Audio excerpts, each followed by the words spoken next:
할렐루야. 잠시 기도하겠습니다. 걸어가신 하나님 감사합니다. 이 아침도 우리를 주의 성전으로 부르시고 함께 예배드리게 하시니 감사합니다. 특별히 하나님 이 시간 귀한 말씀을 함께 나누려고 합니다. 이 시간 전하는 자나 듣는 자나 피차 은혜 받고 도전받는 시간 되어지게 하여 주시고, 주여 종의 입술을 붙잡아 주시고 성령의 충만함으로 이끄사 이곳에 하나님의 말씀을 온전히 대언할 수 있도록 하나님 역사하옵소서. 감사드리며 예수님의 이름으로 기도드리옵나이다. 아멘.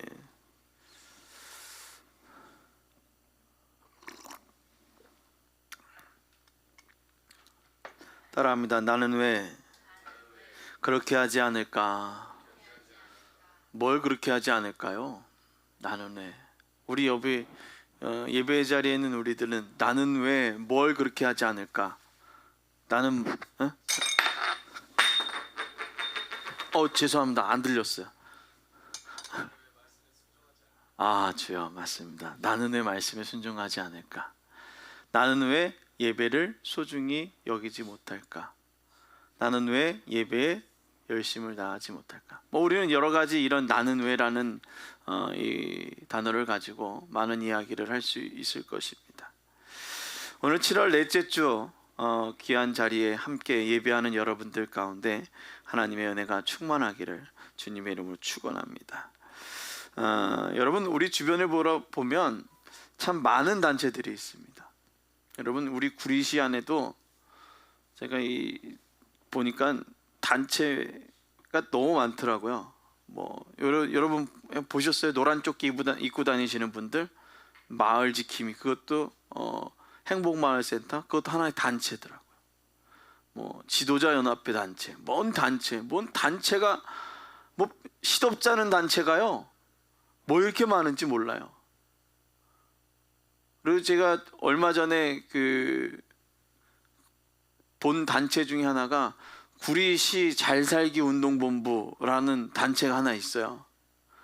그래서 이게 뭔 단체인가 했더니 옛날에 저희 집 살 때 집을 살려고 할 때에 계약금을 걸으라고 그렇게 그냥 현혹해 가지고선 원래 10%를 걸어야 되는 게 맞는데 단 몇백만 원이라도 걸으면 그게 계약이 성립이 되기 때문에 그 계약을 파기를 하려면 제가 전부를 줘야지 계약이 파기가 된다라고 얘기를 하더라고요.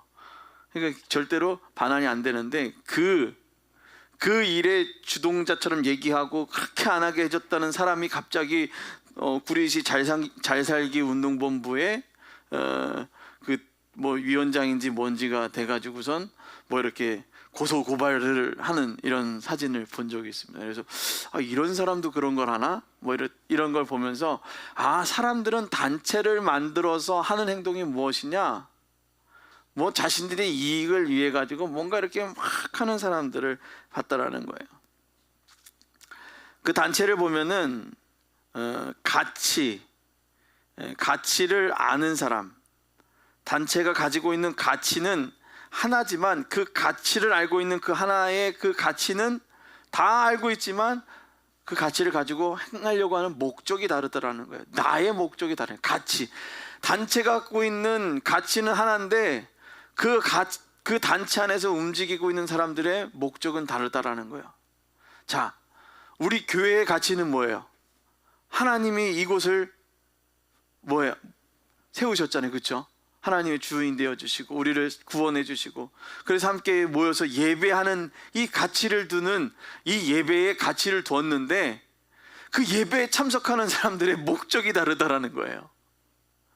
어떤 사람은 진짜 내 육신의 약함을 가지고서 주님 나와 함께 해주십시오라고 하는 이런 그 목적을 가지고 나와 기도하는 사람이 있고, 또 어떤 사람은 교회 가면 우리 연초에 나왔다 지금 안 나오시는 분 있잖아요.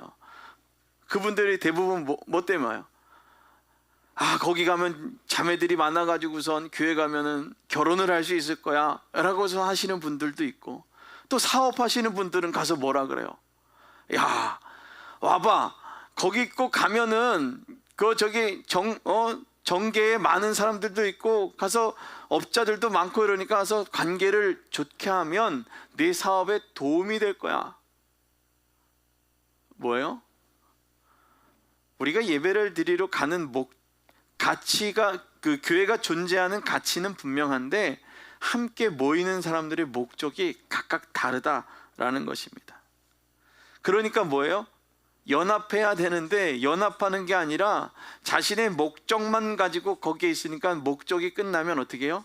도망가는 것입니다. 여러분, 교회 시작하면 뭐라고 생각하십니까? 여러분, 우리가 늘 교회 시작을 뭐라고 얘기해요? 사도들이, 이제 제자들이 사도가 된 다음부터 복음을 전하게 됐을 때, 그럼 중간에 뭐가 있어요? 사도들이 되기까지의 그 중간의 과정에 뭐가 있습니까? 오순절의 사건이 있었죠. 그리고 오순절의 사건이 있기 전에 어떤 사건이 있었습니까? 십자가에 못 박혀 돌아가시고 다시 부활하신 다음에 우리에게 잠깐 보이시고 하늘에 올라가시기 전에 너희에게 성령을 선물로 줄 테니 너희가 성령을 사모하라.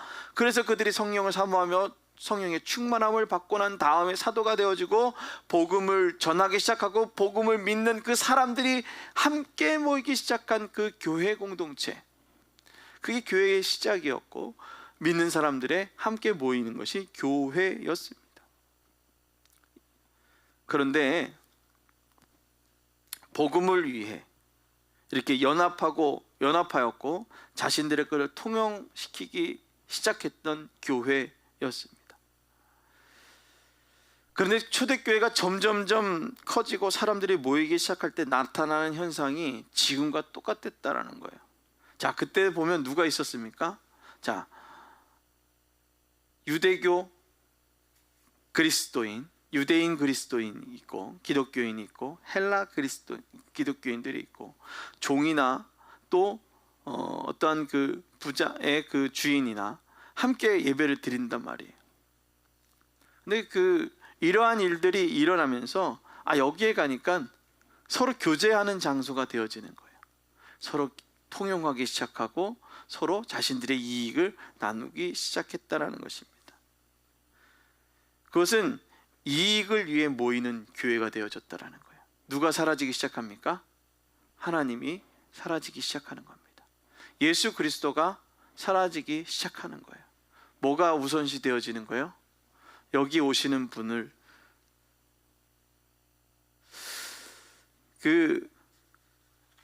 제가 들은 얘기인데 갈매동에 가면 새삼 침례교회가 있다고 합니다. 네, 그런 교회가 있어요. 네. 그런데 거기에 있는 갈매동에 있었던 동장님이 그런 얘기를 해요.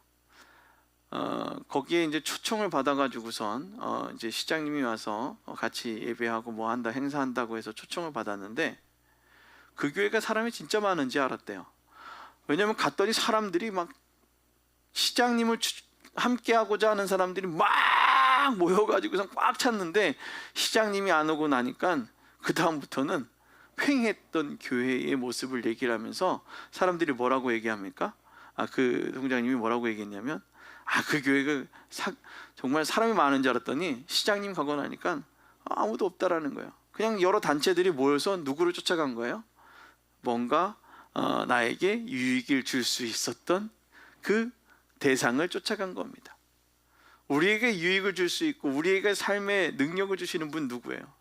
하나님이시죠. 예수 그리스도란 말이에요. 우린 그분을 바라봐야 되는데 점점 뭐를 봅니까? 그곳에서 이루어지는 서비스를 보는 교회의 모습으로 변해가고 있다는 것입니다. 자, 연합이라고 하는 것, 함께하는 것, 이것을 보면 하나의 목표를 위해 자신의 모든 가치를 내려놓고 목적을 향해 움직이는 것입니다. 연합이라는 단어를 보면 이렇게 얘기합니다. 고와서 함께 되다라는 뜻도 있다는 거예요. 또 하나의 뜻은 여러 단체들이 모여서 하나의 목적을 향해 달려나가는 그것도 연합인데 또 다른 어원을 보니까 사전을 찾아서 보니까 고하다 뭐라고 얘기하죠? 고와서 뼈를 놓고 푹 오랜 시간 끓이는 거. 고와서 예. 그렇게 얘기를 한다는 거예요. 그러면 뼈가 아주 튼튼했던 뼈가 오랜 시간 고와버리면 어떻게 돼요? 속에 있는 내용들이 다 사라지고 아무것도 없고, 그 다음에 맹물이었던 물이 어떻게 됩니까? 뽀얗게 뽀얀 국물로 변해서 그 안에 어떠한 영양분을 만들어주는 거예요. 그냥 물을 먹어도 우리에게 어떤 그 효과가 있는데, 그 고와서 바뀌어진 그 물을 먹으면 우리에게 더 좋은 영양분이 되어진다라는 겁니다. 그렇듯 어떠한 효과가 되어진다라는 것을, 함께하고 연합한다라는 것은 거기 안에 폭 녹아져야 되는 거예요. 내 가치와 내 그 모든 것들을 내려놓고 함께함이 필요하다라는 것입니다. 그래서 여러 단체가 합쳐서 하나의 조직을 만들기도 하고, 그 하나의 조직을 가지고 하나의 목적을 향해 달려나가는 것입니다. 연합하는 것을 통해 형태가 없어져서 새로운 목적과 가치를 가지는 거예요. 수많은 단체의 이름이 있지만 하나의 또 다른 연합체를 만들면 하나의 조직이 되어져서 그 목적을 향해 하나의 가치를 두고 달려나가는 것입니다. 뭔가의 뜻과 목적을 이루기 위해 필요한 것이 바로 무엇입니까? 연합입니다. 그래서 세상에서도 연합단체들이 많이 생기고, 그 단체에서 자신의 뜻과 필요를 함께 모여 한 목소리를 내는 것을 보게 됩니다. 저희 작은 도서관에서도 뭔가 소리를 해야 된다라고 연합회를 만든다라는 얘기를 하고, 또 보니까 또 시에서 만드는 연합회가 돌봄 이렇게 해서 하는 사람들만 또 모아가지고 뭔가 간담회도 하고 연합회도 하고, 뭔가 자꾸 쪼개서 단체를 만들어서 하나의 효과들을 만들려고 하더라는 것입니다. 자, 그렇다면 교회는 무엇인가? 이런 고민을 하게 됩니다. 교회는 어떤 단체인가? 여러분, 교회를 뭐라고 생각하십니까? 계속 오늘 여러분들에게 질문하는 것입니다. 코로나 이후 많은 사람들이 신앙생활의 형태가 달라져서 온라인과 오프라인 신앙생활을 합니다. 그렇게 한다고 해요. 온라인이 진짜 신앙생활인지 아닌지는 잘 모르겠지만 그렇게 생활을 한다고 합니다. 그래서 많이 모이는 온라인이 또 영향력이 있다고 해요. 왜냐하면 그 온라인을 통해 광고를 또 하기 때문에 사람들이 또 거기에다가 또 이렇게 투자를 하기도 합니다. 함께 모일 때 힘이 생깁니다. 세상은 연합하는 단체를 두려워합니다. 제가 그런 소리를 들었어요. 정치인들이 기독교인들을 그렇게 두려워하지 않는데요. 왜냐하면 교회는 연합을 죽어라고 안 한대요. 근데 이단들은 연합을 너무 잘한다는 거예요. 딱 녹아서 자신은 없어요. 한 가지만 놓고서 그냥 열심히 하나의 모습으로 살아나가는 거예요. 근데 교회는 그런 게 없는 거예요. 자신의 개성이 뚜렷한 거죠. 교회는 어떤 것인가? 교회는 함께 모여 연합하는 것입니다. 누구를 위해서? 복음을 위해서입니다. 연합의 목적, 그것은 복음을 위해서 연합하는 것입니다. 우리가 예수 그리스도를 믿고 우리에게 주셨던 그 생명, 그것에 대한 기쁨으로 한 목소리를 내서 우리가 복음을 위해 살아가는 것입니다. 분명한 목적이 있을 때 연합하는 분명한 가치를 알고 그 가치에 따라 우리는 움직이게 된다는 것입니다. 여러분, 가치를 알 때 올바른 목적을 가지고 살아가게 됩니다. 이 교회, 예배, 이것의 가치를 안다면 삶의 목적 자체가 달라지는 거예요. 하나님에 대한, 우리가 구원받은 것에 대한 분명한 가치를 안다면 삶의 목적이, 방향이 달라지게 되어진다는 것입니다. 세상은 이렇게 바른 가치를 가지고 살아가라고 합니다. 세상도 바른 가치를 가지고 살아가라고 해요. 윤리적으로, 도덕적으로 사람들이 봤을 때 불편하지 않게 살아가라고 말합니다. 그래서 이러한 가치가 없이 살아가다 보니 삶의 목적이 없어지게 됩니다. 목적이 없는 삶은 무의미하게 하루하루를 살아가는 인생과 같습니다. 삶의 분명한 가치 또는 목적을 알지 못하니 모든 것이 원망과 불평, 이렇게 될 수밖에 없다는 것입니다.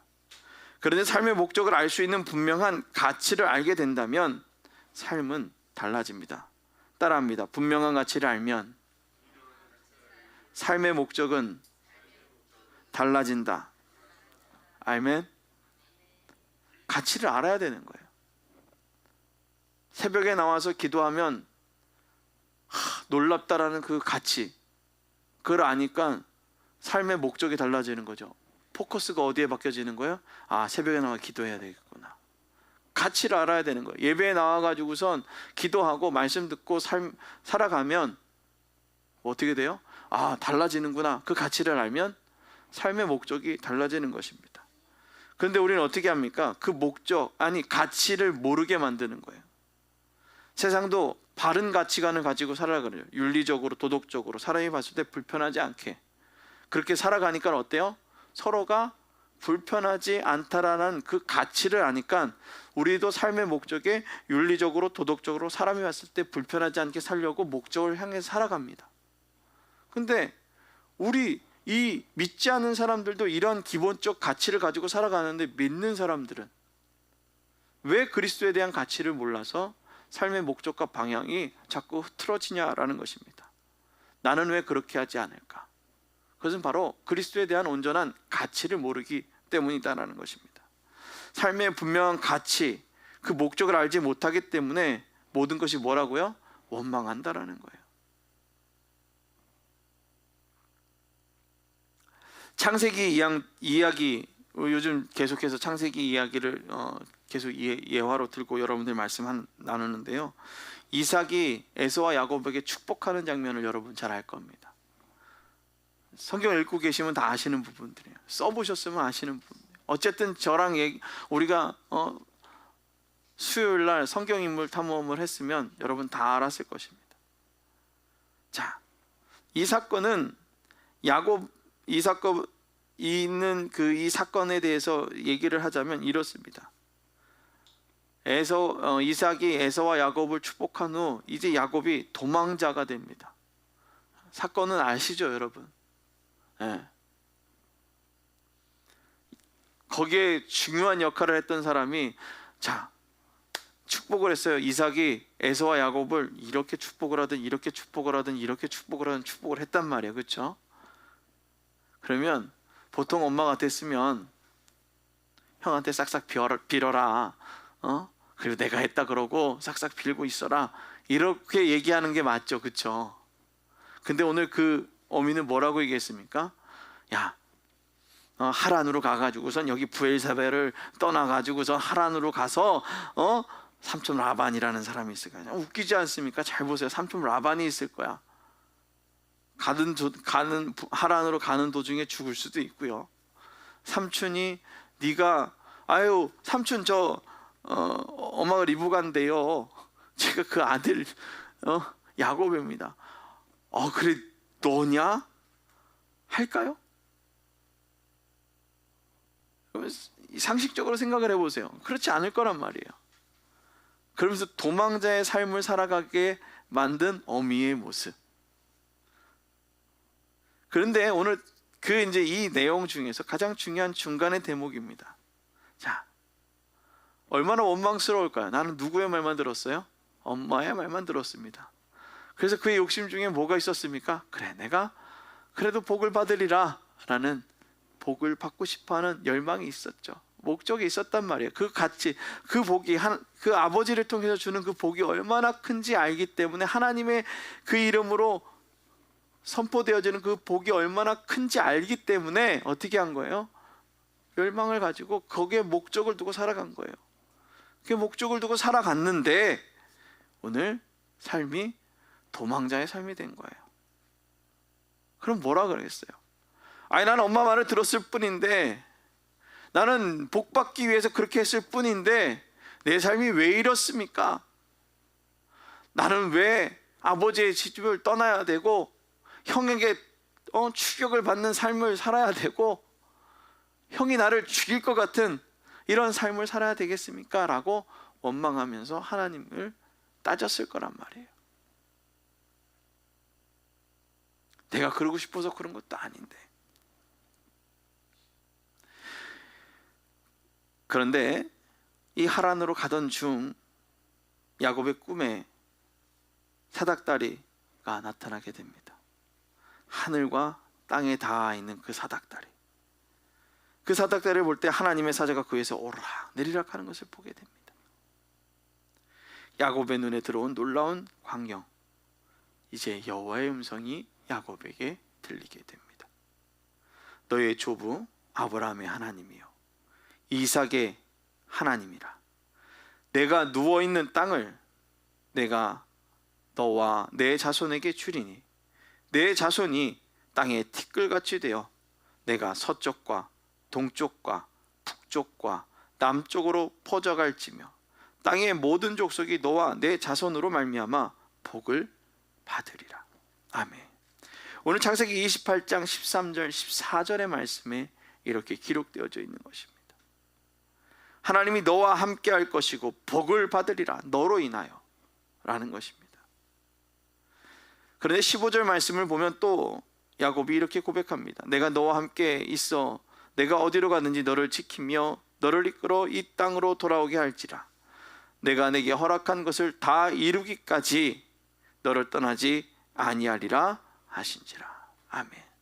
뭐라고요? 내가 너를 떠나지 아니하리라. 아멘.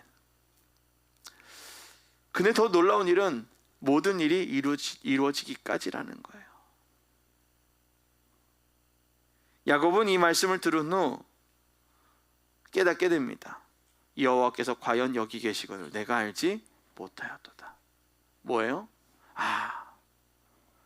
여호와께서 여기 함께 계시거늘 내가 알지 못하여 뭐한 거예요? 원망하고 불평하고 두려워하고 돌단을 쌓는 것이 아니라 돌베개를 베고 웅크려 자며 내가 두려워하고 있었다는 것입니다. 내가 왜 평안하지 못할까요? 내가 왜 그렇게 평안하지 못할까요? 그것은 바로 그가 여기 함께 계심을 인정하지 못하기 때문입니다. 오늘 주님은 여러분과 함께 하십니다. 그렇기 때문에 여러분들의 삶은 두려울 수 없는 거예요. 그런데 사람의 눈으로 봤을 땐 내가 왜 이렇게까지 하며 살아가야 돼? 라는 거예요. 그러나 그렇게까지 살아가면 누구의 일이 이루어지기까지 하나님의 역사가 이루어지기까지 내가 너를 이끌어 갈 것이다 라고 주님은 우리에게 말씀하고 계신다라는 겁니다. 내가 알지 못하였도다. 회개하는 거죠. 주님, 내가 알지 못하였습니다. 따라해 봅시다. 주님, 내가 알지 못하였습니다. 주님, 내가 알지 못하였습니다. 우리는 이런 고백이 돼야 되는데 그냥 내가 똑똑한 줄 아는 거예요. 내가 제일 똑똑하고 내가 제일 잘났고 내가 있는 곳에 내가 최고라는 거예요. 그것이 뭐예요? 교만이죠. 교만은 넘어짐의 앞장이요 패망의 선봉이라. 그것이 바로 죄를 낳게 하고 그 죄로 말미암아 죽음에 이르게까지 되는 그러한 아픔이 있을 것이 눈에 뻔한데도 불구하고 뭐한 거예요? 교만하게 되더라는 것입니다. 불의한 일과 불평한 일 가운데 나 혼자인 것처럼 살아가는구나 원망할 때 오늘 주님은 그럼에도 불구하고 내가 너와 함께함을 가르쳐 주고 있다는 거예요. 우리가 세상을 살아가며 어때요? 불평도 있고 불만도 있고 왜 나에게 이렇게 라고 말할 때가 있지만 그 내 말에 그 고백이 있음에도 불구하고 그럼에도 불구하고 주님은 내가 너와 함께함을 가르치고 있다는 것입니다. 교회 안에는 여러 종류의 사람들이 함께 살아갑니다. 다 거룩한 사람들이 모여 있어요? 아니죠. 다 그냥 어디 밖에 나가서 한 목소리 못하는 사람들이 다 여기 나와가지고선 한 목소리 하는데 그게 교회예요. 밖에서는 겸손하는 게 아니라 무시당하는 사람들이 여기 모여가지고 뭐예요? 잘난 척하고 있는 거예요. 그것이 아마 교회인 것 같아요.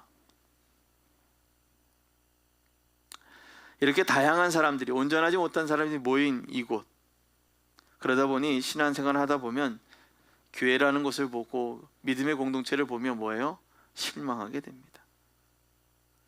뭐 예수 믿지 않는 사람들이 더 잘 살아가고 또 더 잘하는 것 같고 불의한 일을 하는 사람들이 더 잘 된다고 생각할 때가 있습니다.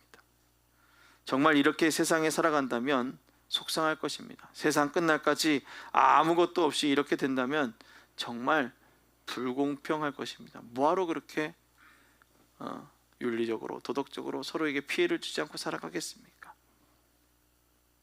이것을 넘어서는 놀라운 은혜가 우리에게 있다라는 것입니다.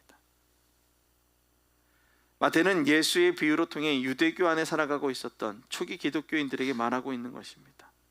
농부인 아버지가 좋은 씨를 뿌렸지만 원수가 곡식 가운데 가라지를 덧뿌리고 있다라는 것입니다.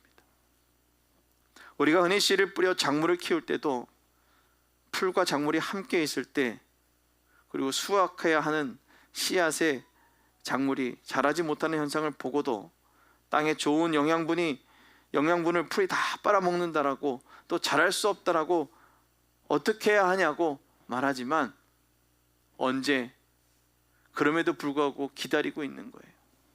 고추고랑에도 보면 그 두둑을 만들고 거기에다가 비닐을 씌워서, 캄캄한 비닐을 씌워가지고선 거기다가 고추대를 심어서 했는데도 불구하고 그 안에 파보면 어때요?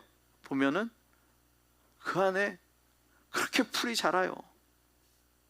자, 그렇다고 해가지고선 그 풀이 자란다고 해가지고 그 비닐을 다 헤쳐가지고선 어떻게 해요? 풀을 뽑아내면 영양분은 많이 올라가는 것 잘 들어가는 것 같지만 어떻게 돼요? 고랑이 무너지고, 그리고 고랑이 무너지니까 고추대가 설 수 있는 그러한 힘이 없어지는 거예요. 그래서 고추가 넘어지게 되는 거죠. 그래서 어떻게 합니까? 그럼에도 불구하고 다 수확할 때까지 기다려주는 거예요. 그러고 난 다음에 고추대에서 필요한 만큼 다 뽑아내고 그 바닥에 있는 그 풀들이 다 말라 비틀어질 때까지 내비두는 거예요. 언제까지요? 수확하는 그때까지. 여러분, 고구마 좋아하시죠? 고구마 밭도 똑같아요. 고구마 밭도 고구마 밭을 만들고 두둑을 만들어서 싹 해가지고 놨는데 그 위로 자란 것은 새순이 있지만 그 안에는 뭐가 있어요? 또 풀이 그렇게 아주 그냥 주변에 무성하게 나는 거예요. 그 풀을 뽑기 위해서 비닐을 던 순간 다 두둑이 흘러나고 그 안에 있었던 고구마의 모습은, 형체가 더 이상해지는 거예요. 더 밑으로 들어가고 더 밑으로. 그래서 이쁜 고구마, 맛있는 고구마가 아니라 질기고 맛없는 고구마가 우리에게 공급되어지는 거죠. 그래서 농부라면 고민을 할 겁니다. 그런데 어떻게 해요? 그 부모로부터 배웠던, 그리고 또 사람들로 통해서 배웠던, 그럼에도 불구하고 주변에 있는 것들만 정리하고, 정말 심각한 것들만 정리하고 그렇게 놓고선 열매를 맺지 못하는 것들은 다 싸그리 몽땅 어디로 가요? 다 뽑혀가지고서 아궁이에 들어가게 돼 있습니다. 밭작물을 잘 키우려면 잡초와 가라지를 뽑아줘야 합니다. 밭을 맨다고 얘기를 하죠. 근데 그것도 밭을 맬 때가 있어요. 아무 때나 매면 이게 풀인지 아니면 이게 작물인지도 몰라가지고 헷갈릴 때가 있단 말이에요. 그래서 그때를 기다리는 겁니다. 교회에도 여러 종류의 사람들이 모이게 됩니다. 그런데 다 좋은 씨앗이었으면 얼마나 좋겠습니까? 중요한 건 꼭 가라지 같은 사람들이 옆에서 다른 사람의 신앙조차도 잘하지 못하게 그렇게 방해하는 사람들이 있다라는 거예요. 안 하려면 혼자만 안 하지. 꼭 뭐예요? 다른 사람까지 그렇게 만들고 있다라는 것입니다. 그래서 가라지가 잘난 것처럼 작물 위에서 막 뽐을 내며 자라고 결국 어떻게 돼요? 제대로 열매도 맺지 못하고 가라지는 뽑게 된다라는 것입니다.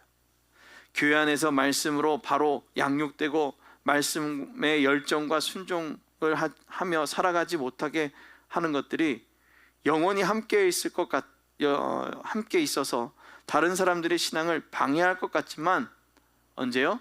끝내는 버티지 못하고 뽑혀버리게 된다라는 것입니다.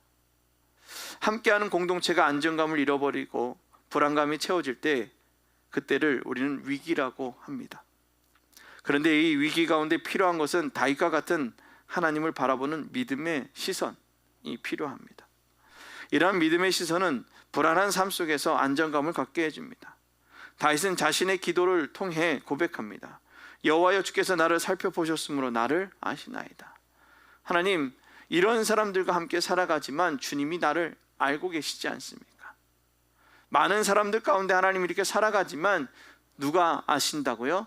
주님이 나를 알고 계시지 않습니까? 라는 것입니다. 다윗은 하나님의 말씀을 귀 기울여 들었습니다. 그래서 그가 함께 하시고 날마다 주와 연합하며 살아가기를 고백한 것입니다. 그 고백이 바로 나를 아시나이다 라는 것입니다. 따라합니다. 주가 나를 아시나이다. 아멘. 그래요. 주님이 여러분들을 알고 계십니다. 너무나도 잘 알고 계십니다. 나를 안다는 것을 늘 함께 할 때 알 수 있습니다. 이렇게 고백하는 겁니다. 하나님이 나와 늘 함께 하시니 나는 알고 있습니다. 주님, 나와 함께 하시니 주님이 아시나이다 라는 겁니다. 다윗의 고백은 상당한 안정감이 있습니다. 왜요? 주님이 나와 함께 하시기 때문입니다. 이것이 믿음의 균형감을 생기게 합니다. 믿음의 균형이 하나님과 연합하여 살아가는 삶, 나의 모든 길과 내가 눕는 것을 살펴보셨으므로 나의 모든 행위를 익히 아시오니 라는 고백을 하게 되는 것입니다. 주님이 익히 나를 알고 계신다는 겁니다. 모든 것을 아시는 하나님이라고 당당하게 고백하는 것입니다. 하나님의 메시지를 들을 수 있는 믿음의 자녀들에게는 안정감, 함께함의 확신, 그것이 들게 되어지는 것입니다. 하나님이 나와 함께하는 확신의 고백은 내가 주의 영을 떠나 어디로 가며 주 앞에서 어디로 피하리까? 나는 주님과 함께하지 않으면 아무것도 할 수 없습니다 라고 고백하는 것입니다. 주를 떠나 살 수 없다는 분명한 믿음의 고백, 그것이 바로 능력이 되어지는 것입니다. 따라합니다. 주를 떠나 할 수 없음을 고백합니다. 이것이 여러분들의 능력이 되어지는 겁니다. 이 능력의 고백은 내가 하늘에 올라갈지라도 거기에 계시며 스올에 내 자리를 펼지라도 거기 계시나이다. 내가 새벽 날개를 치며 바다 끝에 가서 거주할지라도 거기서도 주의 손이 나를 인도하시며 주의 오른손이 나를 붙드시리이다. 시편을 통한 다윗의 고백은 나를 보시고 나를 영원한 길로 인도하시기를 기도한 것입니다. 하나님은 믿음의 균형이 있어야 된다고 합니다. 믿음의 균형은 신앙의 안정감을 갖게 만들어 주십니다. 안정감의 출발은 마태를 통해 예수님이 말씀하신 것 같이 귀에 있는 자는 들으라 라는 것입니다. 믿어봐 아버지의 나라에서 해와 같이 빛날 거야 라는 것입니다. 믿어봐 라는 것입니다. 나는 왜 그렇게 하지 못할까? 왜 나는 믿지 못할까? 라는 것입니다. 이렇게 말할 수 있는 것, 바로 믿음의 균형. 그 믿음의 균형은 들음에서부터 시작되는 겁니다. 나는 왜 이렇게 못할까? 듣지 않으려 하기 때문이다 라는 겁니다. 뭐예요? 듣지 않으려 하기 때문이다. 말하는 소리를 들어야 되는데 말하는 소리, 옆에서 조언하는 소리들을, 하나님의 메시지들을 들으려 하지 않는다라는 것입니다. 균형 있는 신앙생활을, 그것은 육신대로 살아가는 것이 아닌 영으로 살아가며 몸의 행실을 죽이는 것입니다. 육과 영이 공존하고 있는 우리, 그래서 항상 불안한 가운데 살아간다고 합니다. 이러한 불안한 삶은 내 안에 가라지가 있어 온전한 영양분을 공급받지 못한 상태로 살아갈 그것을 살아가는 것을 말하죠. 우리의 불완전한 모습을 온전히 만드는 놀라운 은혜, 그것은 성령이 친히 우리와 우리의 영과 더불어 하나님의 자녀인 것을 증언하고 있는 그 성령을 믿고 살아가는 것입니다. 하나님은 우리에게 하나님의 자녀인 것을 증언하시고, 그래서 세상에 살아갈 때 하나님과 연합하는 신앙생활의 삶을 살아갈 때 균형 있는 삶을 살게 만들어 주십니다. 사람의 균형이 깨질 때가 있습니다. 그것은 삶을 살아가는 리듬이 깨질 때 우리의 균형이 깨진다고 합니다. 균형이 틀어진 삶을 살아갈 때 늘 혼자인 것 같고 불안한 삶을 살게 됩니다. 모든 것이 다 끝나고 세상에서 내가 제일 힘들어, 그리고 심하면 모두가 나를 버렸어, 이렇게 말하기도 합니다.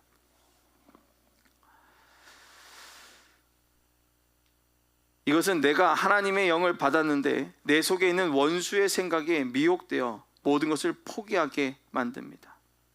가장 많이 포기하게 만드는 것 중에 하나는 하나님을 열심히 믿고 따라가는 것을 포기하게 만드는 것입니다. 내가 왜 하나님을 열정적으로 그렇게 믿지 못할까? 그것은 바로 내 안에 하나님의 영을 사모하지 못했기 때문입니다. 눈에 보이는 것에 집착하며 삶을 살아갔기 때문입니다. 그러다 보니 삶의 균형이 깨지고 영혼의 균형이 틀어져 마지막 하나님의 심판의 때가 있다는 사실까지도 잊게 되어집니다.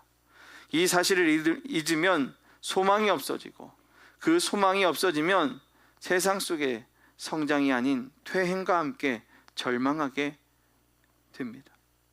로마서 8장 24절 25절 말씀에 우리가 소망으로 구원을 얻었으며 보이는 소망이 소망이 아니니 보이는 것을 누가 바라리요? 만일 우리가 보지 못한 것을 바라면 참으로 기다릴지니라. 삶의 균형이 흔들리는 것은 눈에 보이는 것에 소망을 두고 살아가기 때문입니다. 보이지 않는 소망, 하나님의 뜻이 우리의 소망이요 비전이 될 때 이제 균형 있는 삶을 살아가게 됩니다. 사랑하는 성도 여러분, 어린아이가 성장할 때 성장하지 않는다고 생각해 보시기 바랍니다. 바라보는 부모의 마음은 어떨까요? 속상할 것입니다. 살도 찌지 않고 키도 크지 않고 공부도 하고 살도 찌고 키도 크고 공부도 하고 해야 되는데 이것이 다 안 되는 것입니다. 외적으로나 내적으로 성장하는 모습을 볼 때 부모는 기뻐합니다. 그런데 이것이 되지 않는다라는 것이죠. 성장하지 않는 아이를 보면 아무리 말을 해도 본인이 안 먹으면 성장할 수 없다라는 것입니다. 하나님은 날마다 우리와 함께 하시며 우리가 내적으로 외적으로 성장하기를 원하십니다. 함께 하시는 하나님은 내 속에 가라지가 있을지라도 세상 끝에 해결하실 것입니다. 그런데 놀라운 것은 가라지가 있다고 해서 열매가 안 맺는 것이 아니다라는 것입니다. 성장하지 않는 것도 아닙니다. 삶의 문제가 나를 가로막는다고 해서 내가 성장하지 못하는 것도 아닙니다. 하나님과 함께 하신 하나님이 나와 함께 하시는 사실을 믿고 하나님께 소망을 두십시오. 이 소망이 저와 여러분들의 믿음을 성장하게 하실 줄로 믿습니다. 하나님의 성장 계획은 주와 연합할 때 더 큰 성장을 허락해 주십니다. 따라합니다. 주와 연합할 때 더 큰 성장을 허락하십니다. 아멘. 우리가 주와 연합할 때 더 큰 성장을 허락해 주십니다. 오늘 우리의 믿음이 성장되기를 원하시는 여러분, 이제 하나님을 의지하시길 바랍니다. 주께 소망을 두시고 살아갈 수 있는 저와 여러분들이 되기를 주님의 축원합니다. 오늘 이 시간, 이 자리, 이곳에서 이제 주를 의지하며 주께 소망을 두기를 부탁을 드립니다. 기도합니다. 걸어가신 하나님, 주께 소망을 두며 살아가는 믿음의 자녀들 되어지게 하여 주시옵소서. 삶의 그 모든 환경들 가운데 가라지와 함께 살아갈 수도 있습니다. 그러나 가라지가 있다고 해서 곡식이 열매를 맺지 않는 것은 아닙니다. 어떻게 보면 알알이 좀 덜 굵을 수도 있죠. 그러나 열매는 맺어지고 그 열매를 통해서 또 다른 열매를 맺을 수 있음을 우리는 기억합니다. 그러나 세상은 가라지를 통해 너희가 끝났다라는 불안감을 조정시키고 하나님과 멀어지게 만듭니다. 주님, 멀어지지 않게 하여 주시고 주께 온전히 소망을 두며 살아가는 믿음의 자녀들 되어지게 하여 주옵소서. 이 아침도 주님의 성전에 나왔습니다. 하나님, 거저가지 않게 하여 도우시고 특별히 주를 바라보며 주님 앞에 내 마음과 뜻을 바로 향하는 삶의 목적이 오직 주를 향하여 바로 설 수 있는 믿음의 자녀들 되어지게 하여 주시옵소서. 왜 나는 그러지 못할까? 나는 왜 그렇게 하지 않을까? 그것은 내가 주께 소망을 두지 않았기 때문입니다. 주님, 주께 온전히 소망을 두며 내 삶에 어떠한 상황과 여건이 있다 할지라도 주만을 온전히 바라볼 수 있는 믿음의 자녀들 되어지게 하옵소서. 감사드리며 예수님의 이름으로 기도드리옵나이다. 아멘.